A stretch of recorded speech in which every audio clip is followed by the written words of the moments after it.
C'est quoi un bon du trésor? Bienvenue à tous sur cette vidéo. Aujourd'hui, je vais expliquer le système du bon du trésor et de son importance en cette période de pandémie. Mais tout d'abord, il faut vous expliquer ce que c'est un bon du trésor. Un bon de trésor en langage court est une dette émise par l'État qui reçoit des fonds à l'instant même contre la promesse d'une rémunération dans le futur plus ou moins lent à des investisseurs tant nationaux qu'internationaux. Les taux sur lesquels ces taux sont émis dépendent de plusieurs critères comme les notes données par les agences de notation, le taux de crédit, la confiance de la monnaie et la perspective pour le futur. Commençons par expliquer les points cités haut. Premièrement, la note donnée par les agences.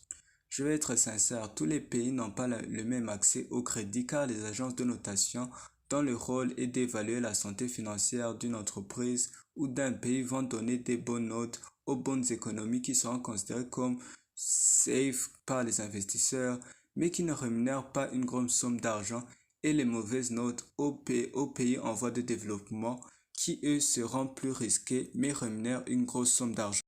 Passons au deuxième point, les taux d'intérêt. Vous comprenez déjà que plus le pays est développé, plus sa note sera élevée et il lui sera plus facile à rembourser car il attire déjà beaucoup d'investisseurs qui sont dans l'optique d'un placement sûr.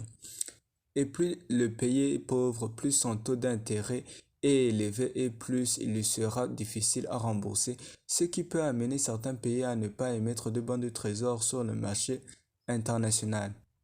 Le taux d'intérêt sur le marché bancaire est aussi un facteur qui pourrait inciter les investisseurs à acheter des bons du trésor, car plus le taux d'intérêt sont bas, cela montrera un risque d'inflation, ce qui pousse les investisseurs à ne pas acheter. Et plus les taux d'intérêt sont hauts, cela montre une maîtrise de l'inflation et pousse les investisseurs à acheter. Troisième point, les bonnes perspectives d'avenir. Plus un pays présente une stabilité aussi bien politique que sociale, plus elle attire des investisseurs, voit sa note monter, donc les intérêts qu'elle va payer seront faibles, alors que c'est l'inverse pour un pays qui a une crise politique ou sociale qui fera fuir les investisseurs qui douteront de sa capacité à rembourser. Le poids de la dette durant cette pandémie.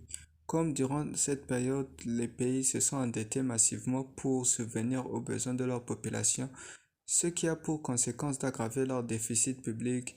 Même les pays qui prennent la rigueur budgétaire comme l'Allemagne ou les Pays-Bas ont dû se résoudre à accepter des plans de relance qui proviennent entre autres des banques de trésor émises.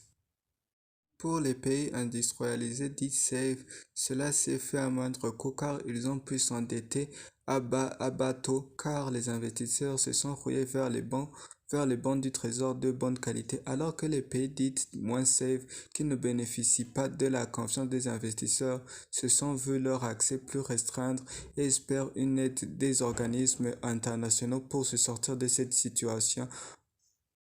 Bon, c'est la fin de la vidéo. Si vous avez aimé, laissez un pouce vers le haut et abonnez-vous. On se retrouve pour de nouvelles vidéos.